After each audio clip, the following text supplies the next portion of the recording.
llevará.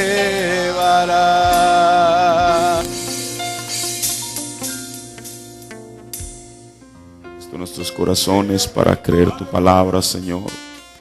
Padre, creyendo las cosas que no vemos, Señor, lo que no hemos tocado, Señor Jesús, lo que no hemos palpado, Padre. Pero, Señor Jesús, esa misma fe, Señor, será la que un día, Señor Jesús. Por eso, Padre, aumentanos la fe cada día, Señor, porque tiene que llegar el momento en el cual se convierte en una fe de rapto, Señor. Una fe en la cual podamos estar listos y preparados para nuestra transformación, Señor, y para ser llevados contigo, Señor.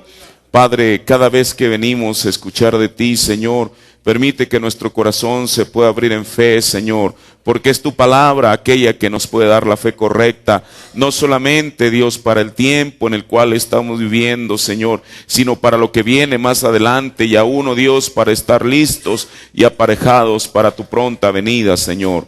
Padre, en esta noche yo te pido que tú una vez más, Señor, vengas, Señor, tomes tu propia palabra, Señor, y pueda ser, Señor Jesús, el pan de vida para nuestras almas, Señor.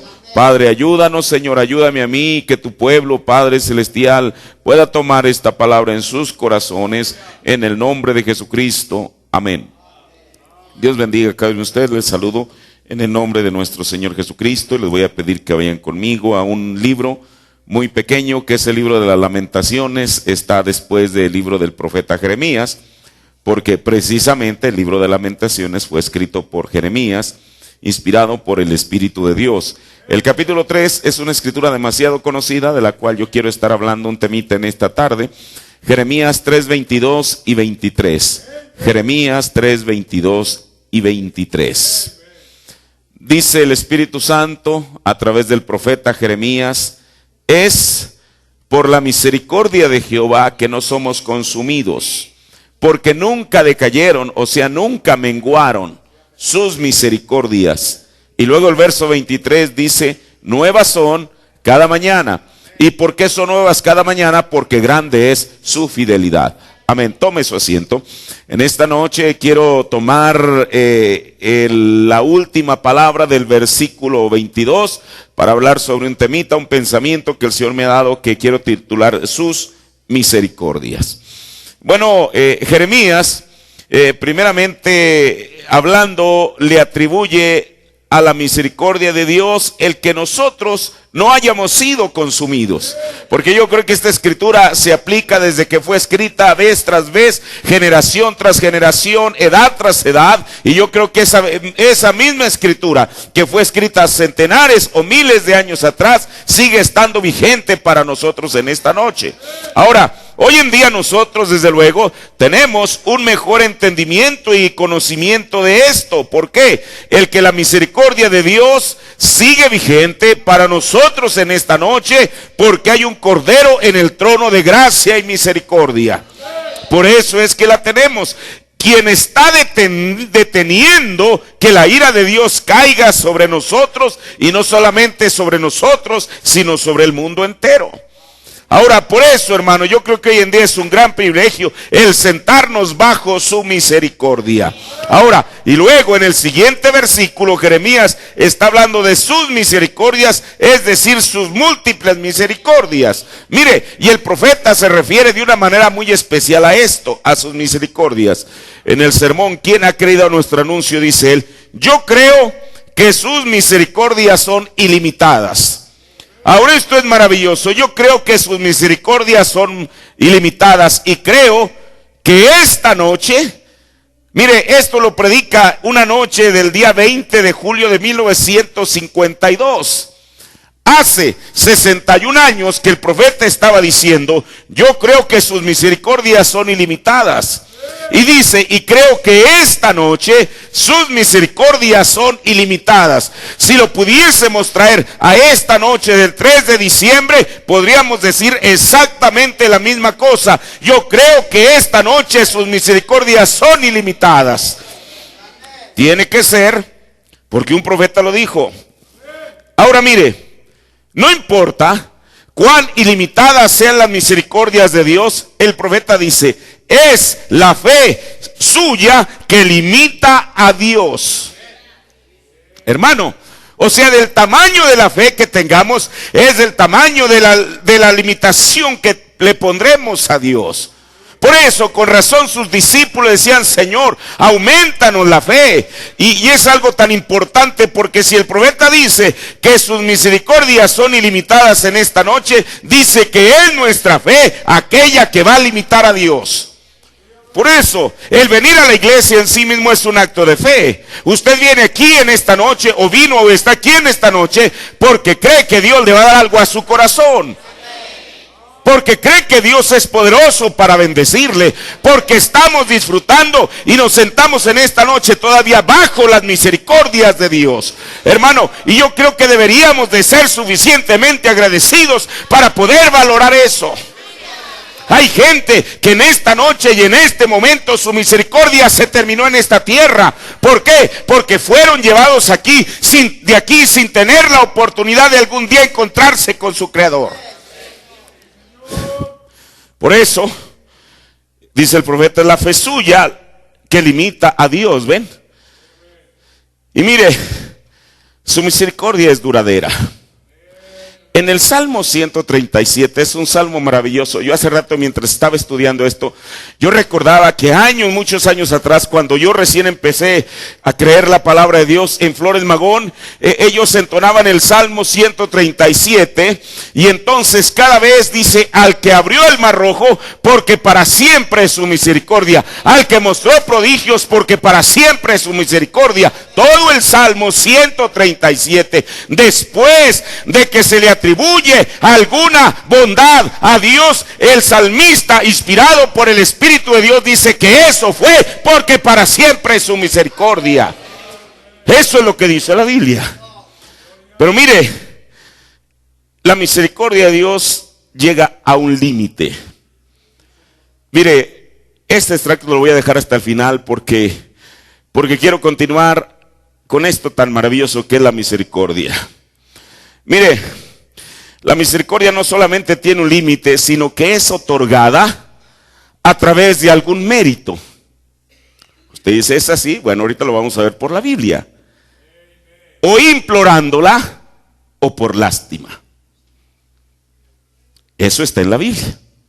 Mire, en la mayoría de los salmos, y a mí me asombra eso, son 150 salmos. En todos los salmos donde dice: ten misericordia de mí, si acaso 4 ya es del Salmo 119, los últimos salmos, pero la mayoría es David quien implora la misericordia a Dios.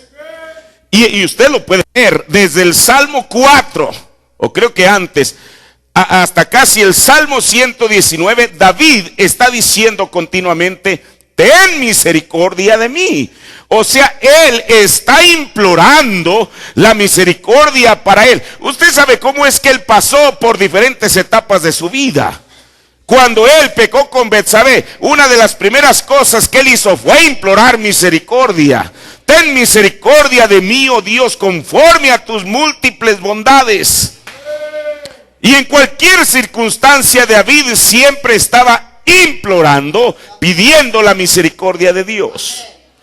Ahora, a mí me llama la atención que en el Antiguo Testamento casi es el único personaje que dice esas palabras.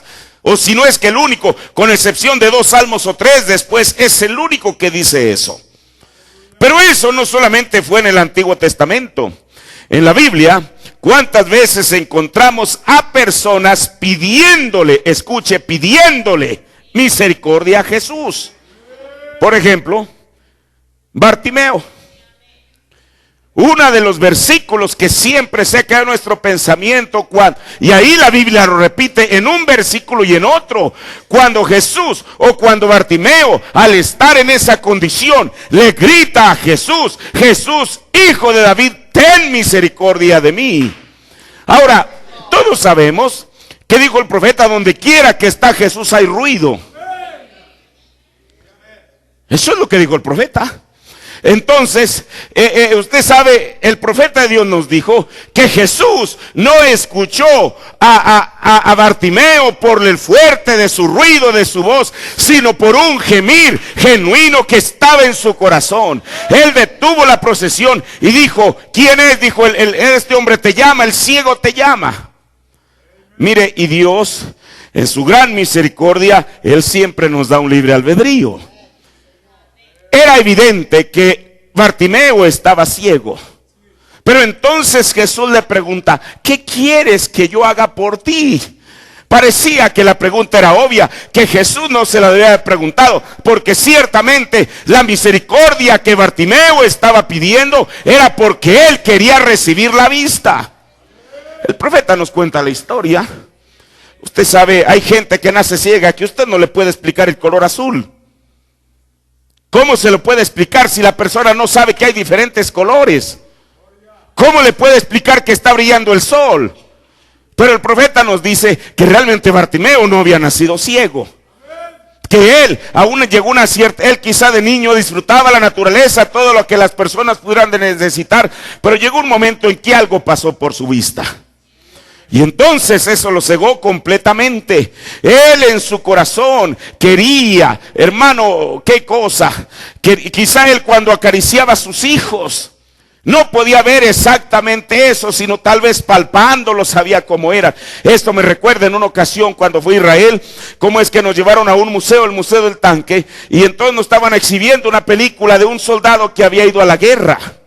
Cuando él se fue a la guerra, su esposa había quedado embarazada. Y entonces aquel hombre, cuando fue a la guerra, le metieron un tiro en el cerebro. Y usted sabe, a veces algo como eso puede ser que la persona quede ciega, quede muda, quede sorda, etcétera. Y entonces aquel hombre, cuando regresó, su hija había nacido. Pero esta es una historia real, esto no es un cuento. Y entonces aquella muchachita llegó a ser una adolescente, una joven, etcétera. Y él solamente podía saber cómo era al palparle su cara. Llegó un momento en que llegó a ser una señorita. Y entonces ese video, hermano, está tan conmovedor, que aquel hombre gritaba como Sansón: Señor, solamente una vez más. ¿Cuándo fue cuando Sansón gritó eso a Dios? Cuando él había quedado ciego.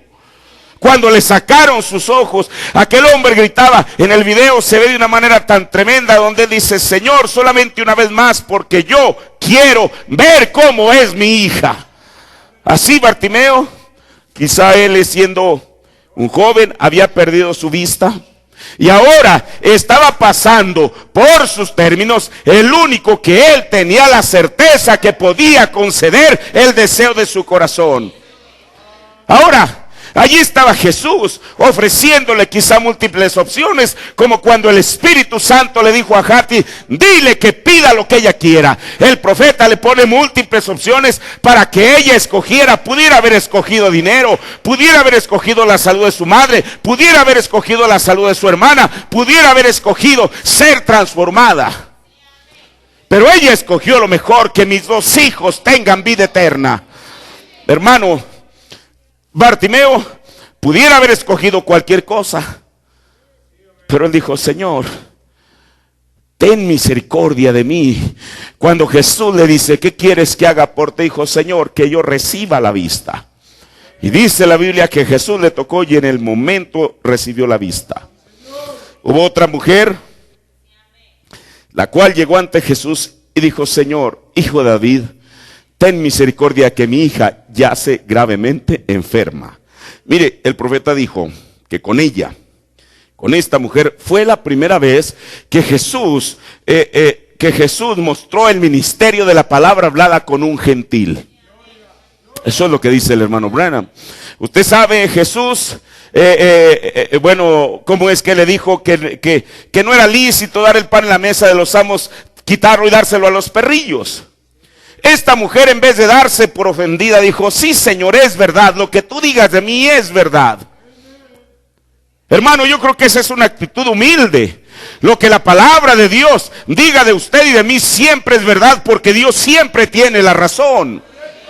No siempre vamos a querer que el Señor nos dé una flor, aunque Él lo da también, pero a veces nos tiene que dar un azote. porque Él es Dios.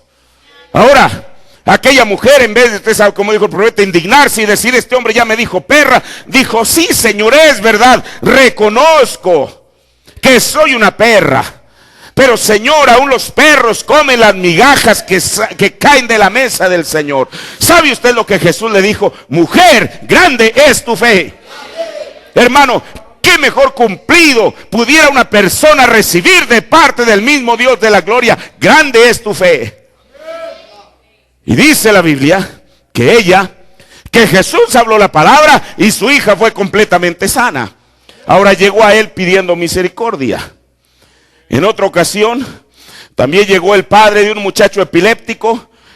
Usted encuentra escritura en los diferentes evangelios. Y cuando Jesús le dice desde cuándo el muchacho, porque ya era un joven, desde cuándo había comenzado a tener esos ataques epilépticos, el padre dice desde que era niño. Imagínese usted el sufrimiento, el dolor que era para aquel hombre estar cuidándolo, porque no sabía en qué momento aquel demonio de epilepsia lo iba a zarandear, lo iba a tirar al suelo. Y como él bien lo dijo, Señor, si está frente al fuego, ahí mismo cae. Señor, si está junto al agua, ahí mismo cae. Si está entre las espinas, ahí mismo cae. Porque aquel demonio tomaba tal control de su cuerpo que no le permitía decidir en dónde caer. Pero entonces él dice, Señor, ten misericordia, mira, tengo mi hijo así. Y Jesús lo sana.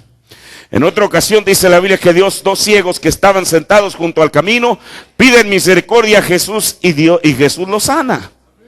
Y la última que encontramos es cuando hay 10 leprosos, que nos habla la Biblia en el libro de Lucas. Ya hemos contado la historia, la hemos leído en la Biblia, que de esos 10 ellos sabían, usted sabe, como hemos dicho, la lepra le cambia la vida. En aquel tiempo se la cambiaba a una persona.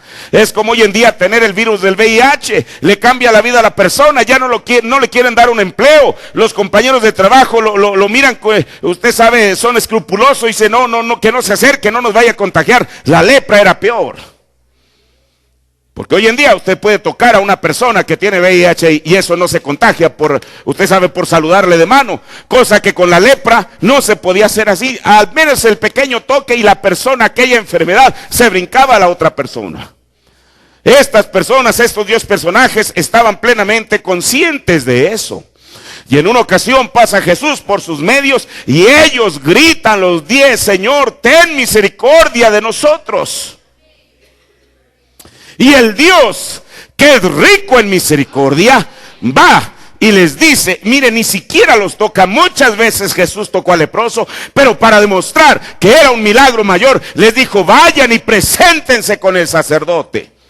Mientras ellos iban el camino, de pronto comienzan a ver sus manos, uno comienza a ver el rostro el uno del otro, y ¿qué es lo que ven? Que estaban completamente sanos. Mire, Dios tiene principios. Y su misericordia no hace acepción de personas. Aun cuando la persona quizá no la aproveche correctamente, eso a Dios no hace nada con él. Él mostró su misericordia a ellos porque ellos pidieron misericordia para ser sanados. Aun cuando eventualmente fue solamente un solo leproso, aquel que regresó a decir, Señor, gracias. Esas historias fueron escritas por algún ejemplo para nosotros. ¿Cómo es que nosotros, aún por algo que consideramos tan obvio como el aire que respiramos, es gracias a Dios? Yo siempre me he maravillado, he dicho, Señor, yo ahorita me voy a dormir, pero ¿quién me garantiza que mi corazón vaya a estar latiendo toda la noche? Eso quiere decir que Dios tiene cuidado de nosotros y que Él se encarga que nuestro corazón no deje de funcionar. Aún algo no digo tan sencillo porque no es poca cosa, el hecho que el Señor nos dé el alimento. Por eso yo lo he dicho, el profeta lo dijo, hermano, que una persona que no ora por el alimento es como aquel puerco que está debajo de un manzano, le cae una manzana en la cabeza y ni siquiera se digna ver arriba de dónde vino la manzana. Eso es lo que el hermano Branham dijo. Así que yo creo que por cada cosa y en cada momento deberíamos, con razón dice la Biblia, que en todo lugar deberíamos de darle gracias a Dios. Ahora, pero entonces, esta es la misericordia. Mire, hermano, la etimología, ¿sabe usted lo que es esa palabra? La raíz de la palabra misericordia, a mí me encanta eso. La voy a poner aquí.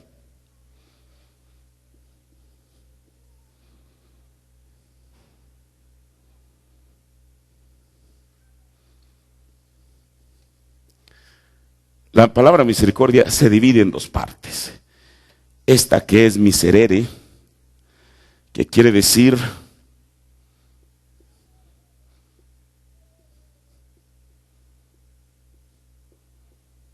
miseria o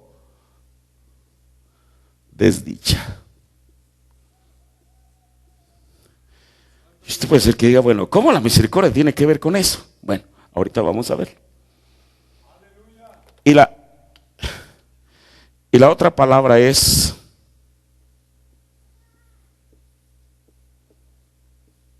cordis, que quiere decir corazón.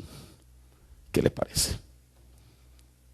Esa es la etimología de la palabra misericordia. O sea, se compone de dos palabras: miserere, que quiere decir miseria o desdicha, y cordis, que quiere decir corazón.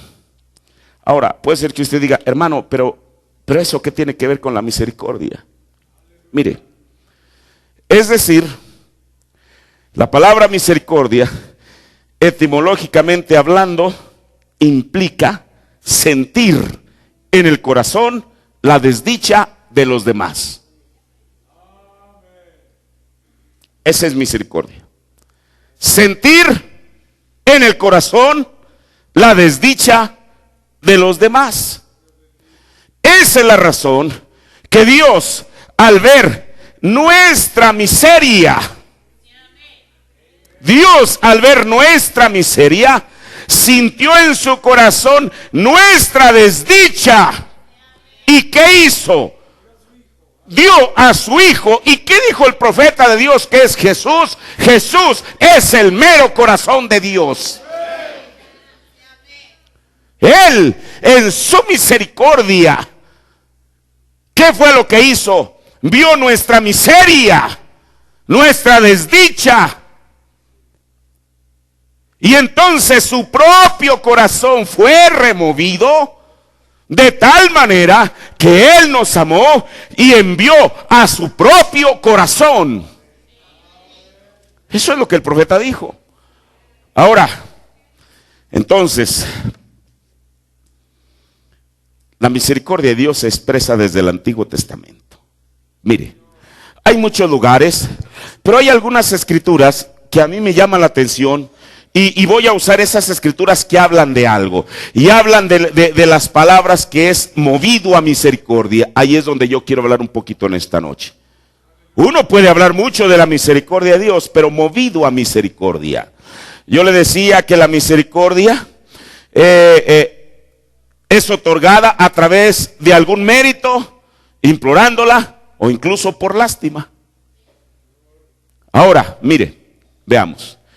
En el libro de los Jueces, el capítulo 2, el verso 18, la Biblia dice: y cuando Jehová le suscitaba, o sea, le levantaba jueces, Jehová era con el juez y los libraba de las manos de los enemigos todo el tiempo de aquel juez.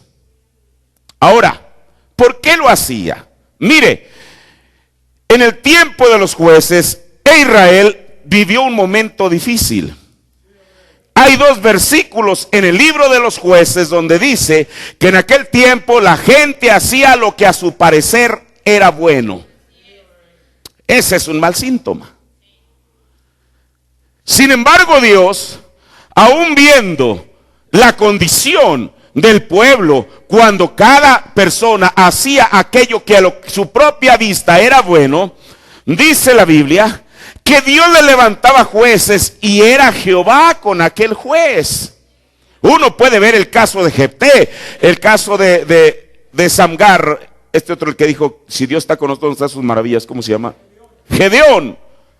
Y cada uno de ellos, Dios levantaba a aquellos jueces con algún propósito. Ahora, en la segunda parte del versículo, dice porque Jehová se arrepentía. Así es como dice la versión antigua. La versión 60 dice porque Jehová era movido a misericordia. Bueno, pero ¿cuál era el propósito? Que Jehová era movido a misericordia por sus gemidos. Entonces, para que el Señor pudiera ser movido a misericordia, ellos tenían que gemir para que aquellos gemidos pudieran tocar el corazón de Dios a causa de la misericordia o de la desdicha de ellos.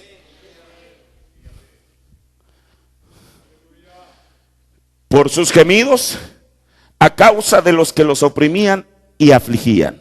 Ahora, parece que este versículo es la regla exacta que Dios usaba cada vez. Dios levantaba un juez, el pueblo se desviaba, pero había siempre, hermano, no importa cuán tremenda estuviera la maldad, Dios siempre tendrá a alguien que estará gimiendo. Y por causa de ellos, así como dice la Biblia que hoy en día, por causa de los elegidos, los días tienen que ser acortados.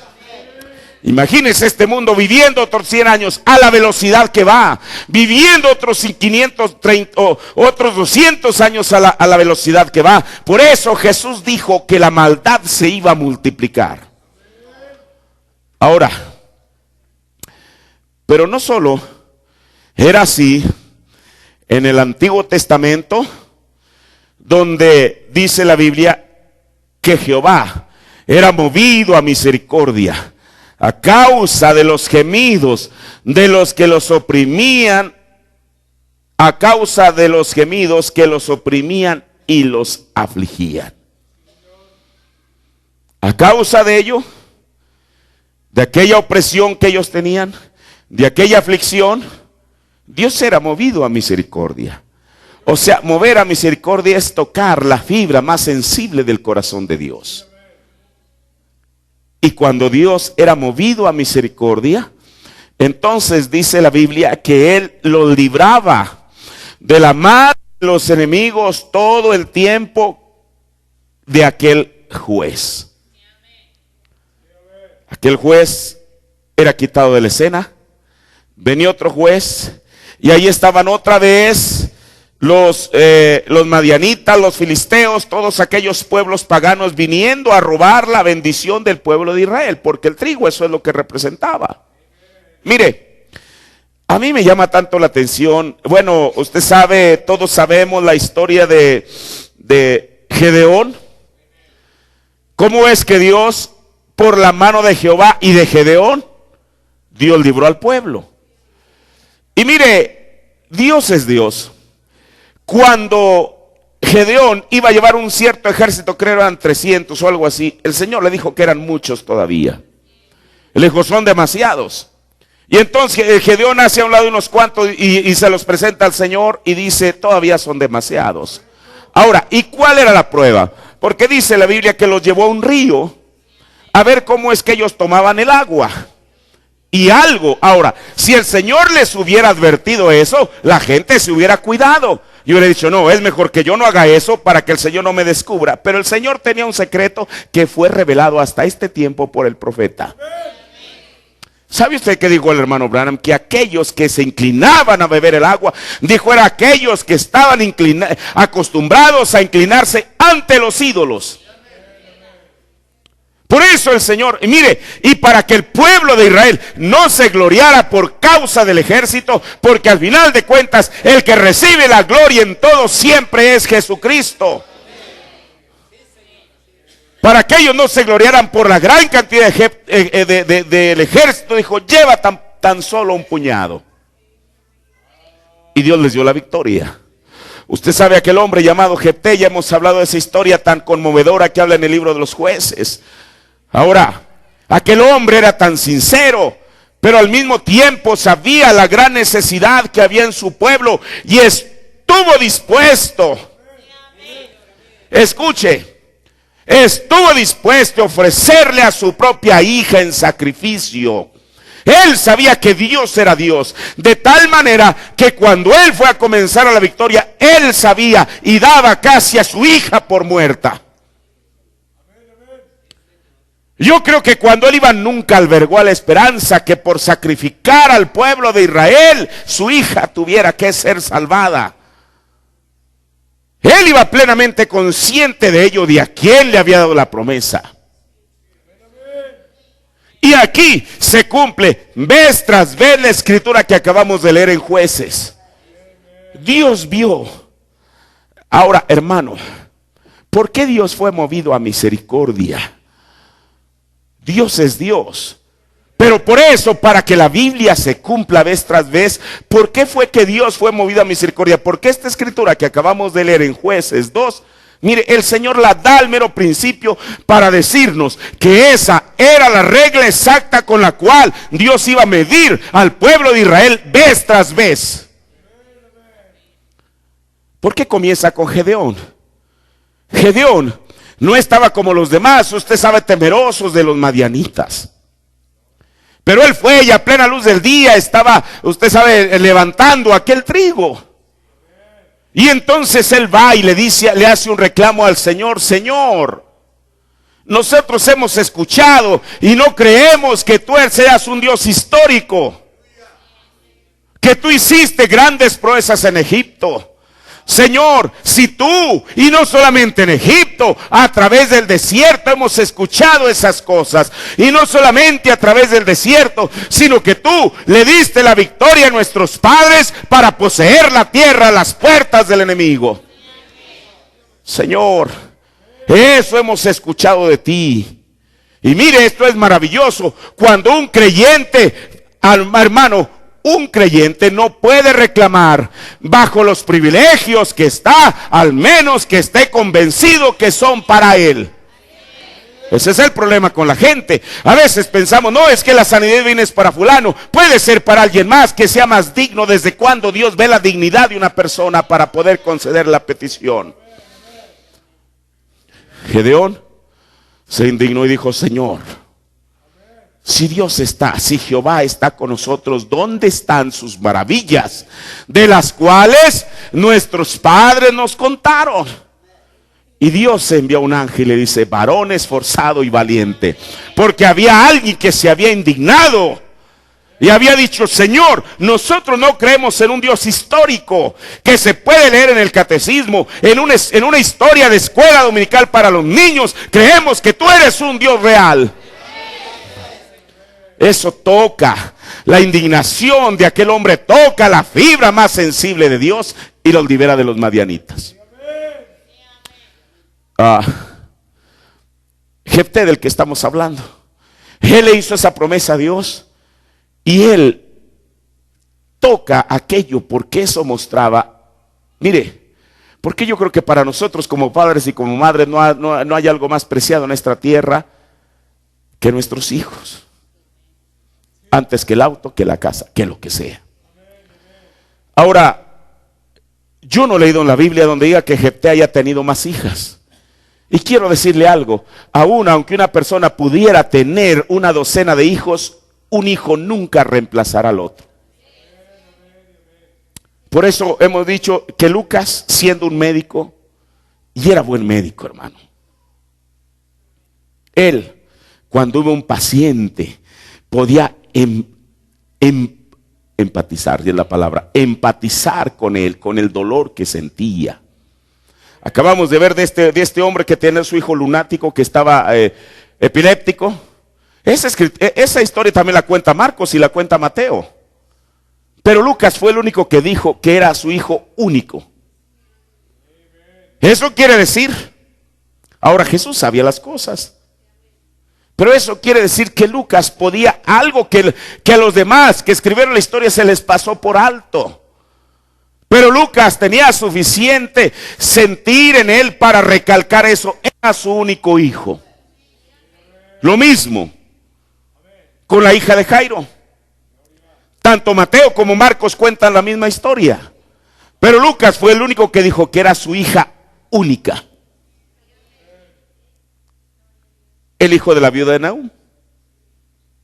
La Biblia dice Y Lucas, él es el único que narra esa historia, dice que era su hijo único. Ahora, Jefté, es Jefté, ¿verdad?, del que estamos hablando. Si era su hija, ¿por qué él quería arriesgar tanto? Ahora, como hemos dicho, el Señor nunca, y ni lo legisló, él nunca aceptaba sacrificios humanos.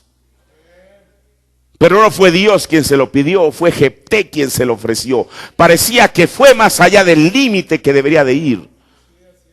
Y por causa de eso, Dios fue movido a misericordia y le dio la victoria. Uno puede tomar a Samgar.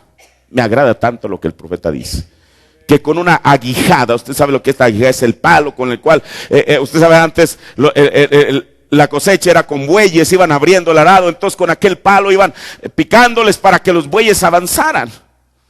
Dice la Biblia que Samgar con una aguijada de bueyes mató a 1000 filisteos.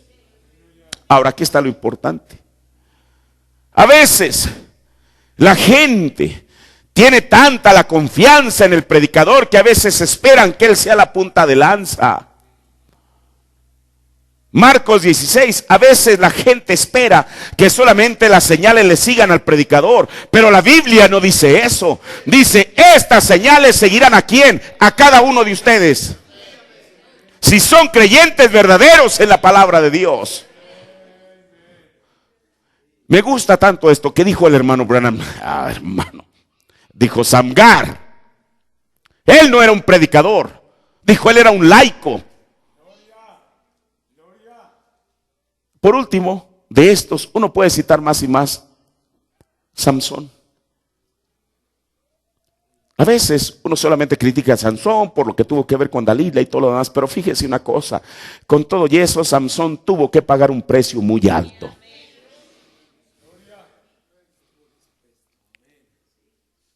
Escuche, ¿qué fue lo que le pasó al final a Samson? Perdió la vista por involucrarse donde no debería.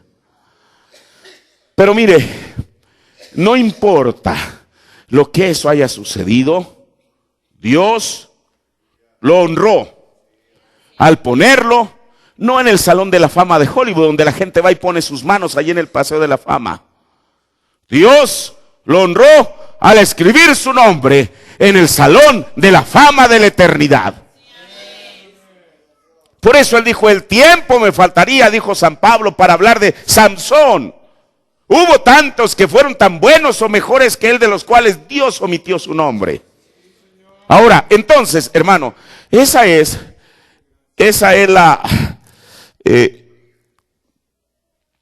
la medida que Dios les dio a ellos.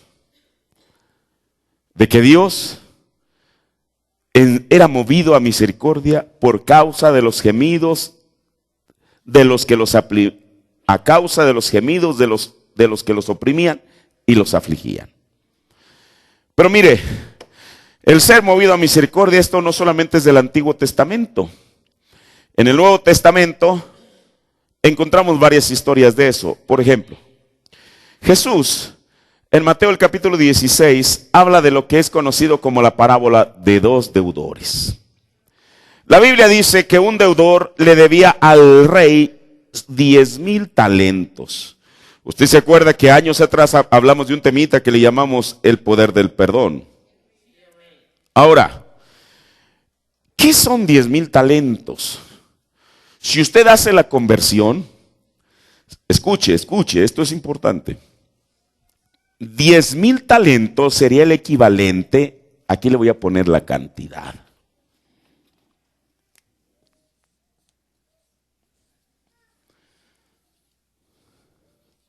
¿Sabe usted lo que es esta cifra? Son 6 millones. Pero no 6 millones de pesos ni de dólares. Son 6 millones de salarios mínimos. Si usted, hoy en día no sé cuánto es un salario mínimo, vamos a suponer que sea 50 pesos. Usted multiplica esto por 50 y le va a decir 5 por 6, 30. 300 millones de pesos.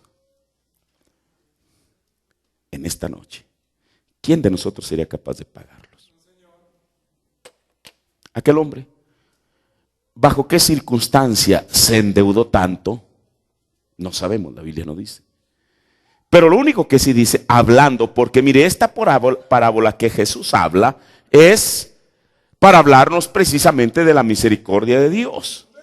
Él dice que esta persona le debía al rey, ¿cuántos millones dijimos? 300 millones de pesos. Si el salario mínimo fuera 50 hoy en día. Y él fue con el rey y le ruega y le dice, Señor, tenme, mire, voy a leer la escritura en Mateo el capítulo 16. Entonces, aquel siervo, el que debía esta cantidad, postrado, le adoraba, diciendo, Señor, ten paciencia conmigo, yo te lo pagaré todo. Mire, para ser honestos, era una buena intención, pero necesitaba 10,000 vidas para pagar esa cantidad. Pero era una buena intención. La Biblia nos dice,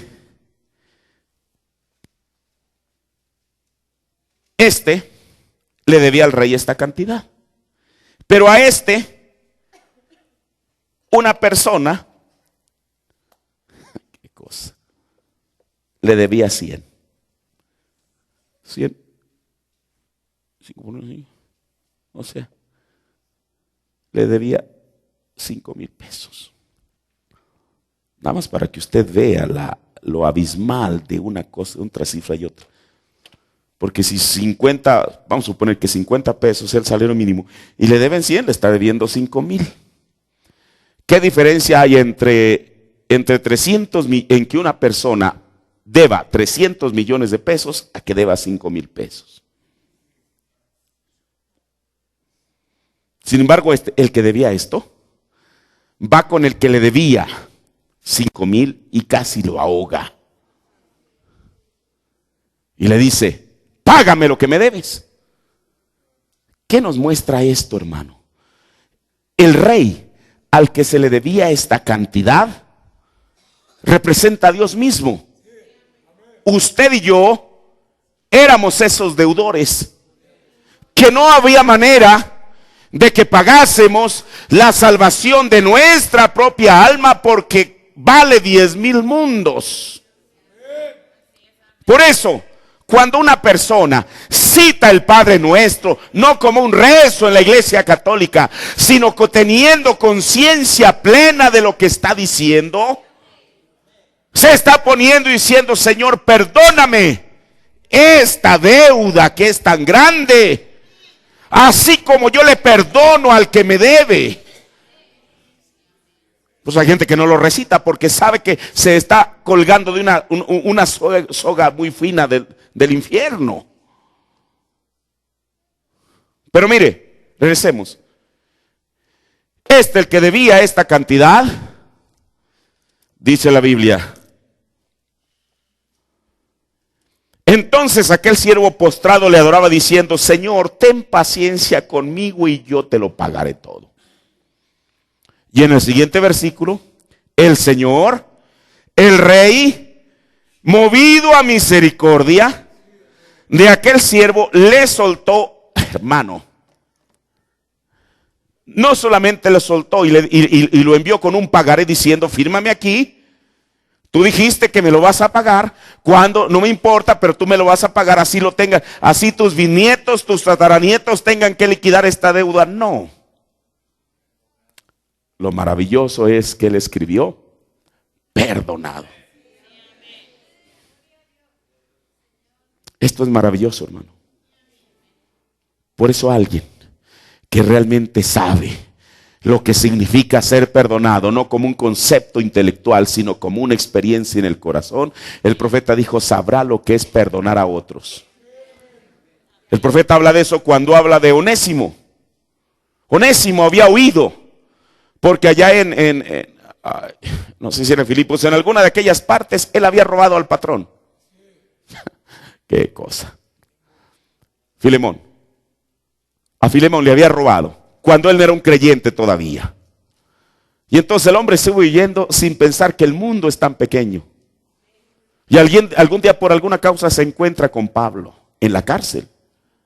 Y Pablo lo convierte al cristianismo. Y mire, yo no sé si a sabiendas, a lo mejor sí, porque siempre hay una prueba de fe en alguna parte. Le dijo: Onésimo, quiero que lleves esta carta. Onésimo está ahí. Bueno, ¿a quién quizás se la va a llevar a un amigo que tiene, a Lucas, a alguno de ellos?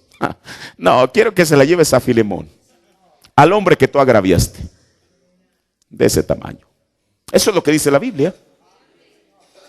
¿Y qué decía la carta? Mira, Filemón, recíbele. Si algo te debe, tú cárgamelo. De alguna manera yo te lo voy a pagar. Y ahí es donde el profeta dice estas palabras tan maravillosas. Un hombre nunca sabrá realmente lo que es el perdón o perdonar a alguien si él mismo no ha experimentado, hermano, la experiencia de ser el mismo perdonado. ¿Qué pasó con esta historia? La Biblia dice que esto, los 5,000 pesos que el hombre estaba ahogando al otro para pedirle que se los pagaran, llegó a oídos del que aquel que le había perdonado esta tremenda suma. ¿Y qué dijo? Búsquenlo, azótenlo y me vas a pagar de todas maneras. Por eso la Biblia nos dice a nosotros que del mismo tamaño de la regla, palmo a palmo, centímetro a centímetro, que usted mida a los demás, con esa va a ser medido. Así que después de todo no tenemos mucho de qué jactarnos delante de Dios, hermano. Ahora,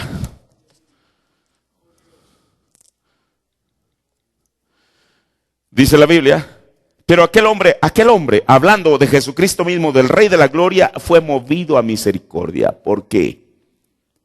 Fue movido a misericordia cuando aquel hombre se postró y le adoró y le rogó y le suplicó, diciendo, hermano, no le estaba pidiendo que le perdonara la deuda, le estaba diciendo, tenme paciencia. Pero cuando él recibe aquel pagaré, quizá con una diagonal así, unas líneas diciendo perdonado, ni él mismo daba crédito porque había recibido más de lo que esperaba. Eso es lo que dice la Biblia. Hay otra parábola donde la Biblia habla de esto y es acerca del buen samaritano. Todos sabemos la historia. Yo he predicado prácticamente de esto donde quiera. Sabemos la historia. ¿Cómo es que cada una de estas cosas tiene un símbolo? Mire, voy a apurar, estoy viendo el reloj. Bueno, el asunto. Pasó el sacerdote levita y lo ignoraron. Pero entonces pasa un samaritano. ¿Por qué razón Jesús tuvo que escoger a un samaritano?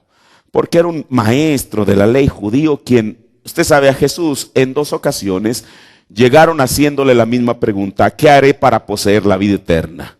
La primera ocasión fue un joven que le dijo eso, se acercó y le dijo: maestro bueno. Jesús, mire, escuche, el mismo Dios les dio ¿cómo le podría llamar? 2 fórmulas o 2 maneras diferentes de heredar la vida eterna. Al muchacho le dijo, después de que le dice que ha guardado los mandamientos y todo lo demás, le dijo: bueno, ok, está bien, yo sé que es verdad, me estás hablando con verdad. Ahora ve y vende todo lo que tienes y dáselo a los pobres y tendrás tesoros en el cielo. ¿Sabe usted por qué Jesús le dijo eso? Porque dice la Biblia que donde esté vuestro tesoro, ahí estará vuestro corazón. Sabía que el joven estaba agarrado al dinero más que a cualquier otra cosa en la vida. Ahora, mire, el profeta predicó muchas ocasiones el sermón Inversiones y se los predicó a los hombres de negocios del evangelio completo. Cada vez él se los predicó a ellos. Inversiones, él estaba hablando con inversionistas, pero sin duda alguna estaba tocando una fibra sensible en ellos. El hermano Branham dijo que aquel joven, para llegar a una edad teniendo una fortuna, dijo, tenía que ser un buen inversionista. Máximo era judío, él sabía, olía dónde estaba el dinero. Usted nunca ha visto un judío en la quiebra, a menos que sea por su propia torpeza. Pero parece que ellos huelen, saben dónde está el negocio. Escuche, pero el profeta dijo, cuando Jesús le dice, ve, vende lo que tienes, dijo, Jesús le estaba proponiendo la más grande inversión de toda su vida. Dijo, pero él falló en aceptarla porque el costo a pagar era demasiado alto. Y en otra ocasión, ya no llega un joven rico, sino llega un maestro de la ley, haciendo qué cosa, poseer a la vida eterna. Jesús le dice, estaba tratando con un tipo de persona distinta, así que le pidió algo distinto. ¿Qué hay en tu ley? ¿Cómo lees? El hombre le dijo, bueno, que yo debo de amar a Dios sobre todas las cosas y a mi prójimo, a mi próximo, como a mí mismo. Y entonces aquel muchacho, dice la Biblia, ya hablamos una vez de eso, cómo es que él se quiso justificar a sí mismo y dijo, ¿quién es mi prójimo? Jesús, en vez de decirle tu prójimo es tu próximo, le cuenta una parábola. La parábola que ya sabemos. Ahora recuerde, era judío. Y resulta que a medida que la parábola estaba avanzando, aquel judío comenzó, usted sabe, cuando Jesús le está dando crédito a un samaritano. Él hubiera esperado que hubiera hecho un judío, ¿verdad? Pero no, fue un samaritano. Y dice en Lucas 10:33, mas un samaritano que transitaba, viniendo cerca de él y viéndole, ¿qué pasó? Fue movido a misericordia.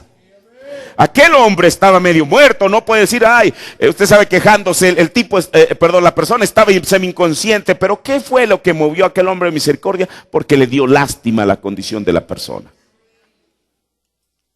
Yo no encuentro ningún versículo de la Biblia donde él está diciendo, ayuda, ayuda, ayuda. El hombre estaba inconsciente. Y aquel hombre fue movido a misericordia. La próxima, el hijo pródigo. Todos sabemos la historia. Cuando él se resuelve a regresar a casa de su padre, dice la Biblia en Lucas 15:20, y levantándose, vino a su padre. Y como aún estuviese lejos, viólo su padre. ¿Y qué pasó con el padre? Fue movido a misericordia. Y corrió, se echó sobre su cuello y le besó. ¿Hubo algún reproche para el hijo pródigo? Absolutamente ninguno. ¿Pero qué fue eso? Que fue movido a misericordia. El corazón del hombre fue tocado por la misericordia o la desdicha de su propio hijo. Recuerde, esto, como hemos dicho, representa al hombre, a la mujer, que después de haber conocido la palabra por su propia torpeza, por lo que sea, quiere o regresa al mundo. Pero mientras la misericordia de Dios esté vigente y la persona venga arrepentida, el Señor lo va a recibir. Por eso es la misericordia de la que gozamos en este día, hermano. Por eso, mire, cada vez que el sol sale, Dios nos está recordando que Él ha revalidado su pacto de sus misericordias que son nuevas para mañana. Cada mañana. Mire, el sol es una señal física. Mire, para la gente esto no tiene sentido, pero para nosotros tiene un gran sentido. La salida del sol por la mañana es una señal física de que algo espiritual sigue aconteciendo. Aquí es donde tomamos la escritura al principio, cuando Jeremías dice, tus misericordias son nuevas. Ahora, ¿por qué nuevas? Cuando usted, escuche, cuando usted se compra un par de zapatos nuevos, bueno, a menos que sea muy vanidoso, pero yo regularmente lo hago cuando los zapatos que traigo pues ya están gastados. No le digo por ofender a nadie. Si usted se compra algo nuevo, es porque aquello que tenía pues ya no está funcionando bien. Cada día nosotros, hoy mismo, en esta noche, después de haber terminado la jornada de este día, quién sabe, solamente Dios sabe cuánta de la misericordia de Dios usted y yo habremos agotado. Por eso Dios, ¿o no? Por eso Dios, en su palabra, al siguiente día, no dice la Biblia que son las mismas, sino que son nuevas cada mañana. Ahora, pero mire, así como el sol es una señal física, de acuerdo a lo que nos dijo Jeremías en Lamentaciones, uno de estos días habrá otra señal física, escuche, física, de que la misericordia de Dios se habrá terminado. En Apocalipsis, cuando se abre el sexto sello, el cual es el sello de la tribulación, dice la Biblia en Apocalipsis 6:12, y miré cuando él abrió el sexto sello y fue hecho un gran terremoto. Pero no solamente eso, el sol se puso negro como saco de silicio. O sea, el sol dejará de brillar para decirle a este mundo que hoy la misericordia, y yo espero que el día de mañana siga vigente, que la misericordia que hoy disfrutamos al salir el sol, uno de estos días el sol se oscurecerá para enviarle un mensaje al mundo que la misericordia para ellos se habrá terminado. ¿Cuándo sucede eso? Cuando el Cordero sale del trono de intercesión, ya no como cordero, sino como león. El profeta dice en Apocalipsis capítulo 4, parte 1, dice, fíjese el trono. Él estaba sentado en el trono. Él ya no estaba ya en los candeleros ahora en la tierra. El rapto ya había acontecido, porque él acaba de leer Apocalipsis 4:2. Cuando a Juan hay una voz que le dice, sube acá, el profeta dijo que ese era el rapto de la novia. Dice, el rapto ya había sucedido, él estaba en gloria sentado en su trono. Quiero que ustedes se fijen más adelante, hallaremos aún en el capítulo 5, no era el trono de misericordia. Ya no era trono de misericordia, era el trono de juicio. No era un trono de gracia, es un trono de juicio, porque fuegos y relámpagos y truenos salían de él. Ya no había misericordia, había terminado. La edad de la iglesia había terminado. El que es inmundo todavía. Y el que es justo todavía. El que es santo todavía. Ya no era un trono de misericordia. Y mire lo que dice el profeta de Dios. Esta noche, esto lo predica un 31 de diciembre de 1960. Hace casi 53 años que el profeta dijo, esta noche la sangre está sobre el trono. Yo creo efectivamente que en esta noche la sangre sigue estando sobre el trono. Entonces, ¿dónde está eso que la sangre de Jesús se secó? Esta noche la sangre está sobre ese trono y es un propiciatorio para todo pecador que está buscando misericordia. Pero en ese día no será un propiciatorio, entonces será un tribunal con un Dios airado sentado allí. ¿Dónde? Si el justo con dificultad se salva, ¿en dónde aparecerá el pecador y el impío? Aun cuando él venga en las nubes de su gloria, los montes tratarán de encontrar un lugar para esconderse. ¿Dónde vamos a quedar en nosotros entonces? Oh, preciosa es esa fuente que me hace blanco como la nieve. No conozco otra fuente ninguna sino la sangre de Jesús. Termino con esto. La Biblia dice, ya encontramos varios versículos donde dice la Biblia que Dios fue movido a misericordia. En el Antiguo Testamento, en el Nuevo Testamento y hoy en día. Ahora, la misericordia de Dios es maravillosa y apreciamos y la valoramos. Pero mire lo que el profeta dice, esta es la cita que le iba a leer, en la tempestad que se aproxima, dijo el profeta de Dios. Él está hablando que Leo Mercier estaba hablando con él y él dijo, Leo Mercier, hermano Branham, me imagino que usted tiene muchos duros. Yo dije, no, la cosa que me sorprende es la gracia de Dios. Yo dije, yo muchas veces he agotado su misericordia. Hermano, ¿quién está diciendo esto? Y no es que él anduviera en el mundo, haciendo las cosas del mundo. Pero muchas veces, hermano, esto no es para impresionar a nadie, esto es ser honesto.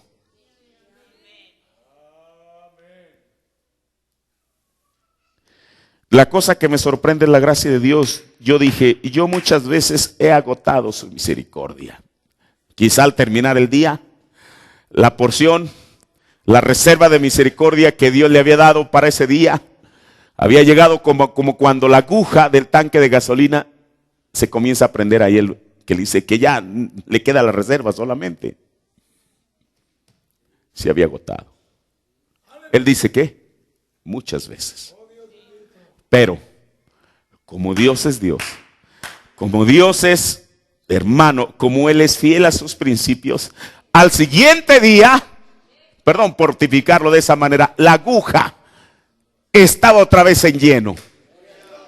No para que él deliberadamente dijera, pues ahora sí voy a manejar bastante para agotarme otra vez. Pero sencillamente a veces sucede y según palabras de William Branham, muchas veces en su vida, la misericordia de Dios llegó casi hasta la reserva a agotarse.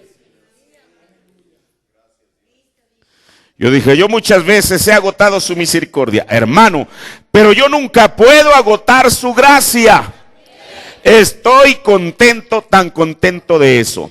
Por eso, mire, yo nunca he encontrado en la Biblia donde Dios diga que Él mismo fue movido a gracia. Yo no he encontrado un solo versículo que diga eso.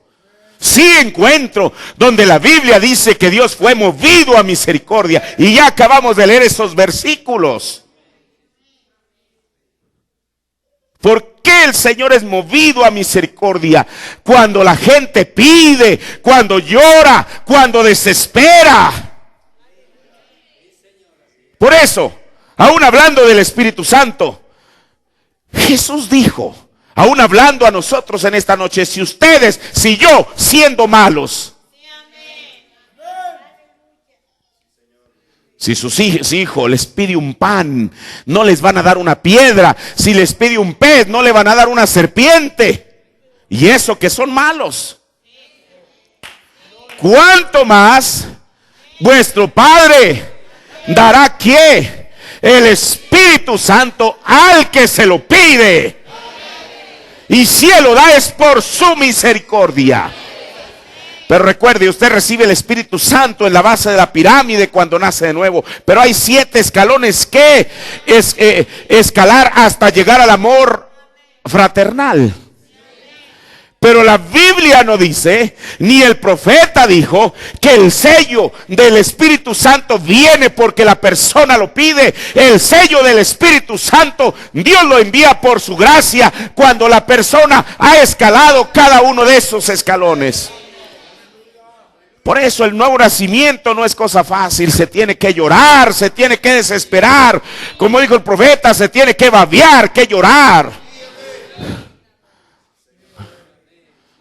Pero una vez que la persona pasa a fe, virtud, agrega estas cosas, cuando llegue el amor fraternal, Dios por pura gracia corona su vida con el sello del Espíritu Santo. Ahora, por eso, no hay un solo versículo que diga eso, que Dios fue movido a gracia. ¿Por qué? Porque la gracia no es otorgada a alguien por algún mérito. Nadie, absolutamente ninguna persona que profese cristianismo puede jactarse que Dios mostró su gracia hacia él o hacia ella por algún mérito propio. Porque entonces, si fuera eso, dejaría de ser gracia. Porque ¿qué es gracia? Mire, yo este término lo aprendí lo encontré en un diccionario bíblico y dije, Señor, esto es maravilloso. ¿Qué es gracia? Es un don inmerecido. Para obtener la misericordia, uno tiene que llegar hasta la fibra más sensible del corazón de Dios, de tal manera que su corazón pueda ser tocado por nuestra miseria o nuestra desdicha. Pero la gracia, por eso el profeta de Dios dijo, cuando el amor se proyecta, la gracia que soberana, ¿qué es algo soberano? Algo que no le tiene que pedir permiso a nadie. ¿Usted cree que Dios le tendría que pedirle permiso a alguien? Oye, ¿le podré mostrar a la hermanita, a ella, él, a quien sea, mi gracia? Me alegro que así sea. Oh, gloria a Dios. Él lo hace. ¿Por qué lo quiere hacer? Porque la gracia es un don inmerecido. Por eso, hermano, cuando la misericordia se haya terminado, Sabemos que un día se va a terminar, no porque yo lo digo, sino porque la Biblia lo dice.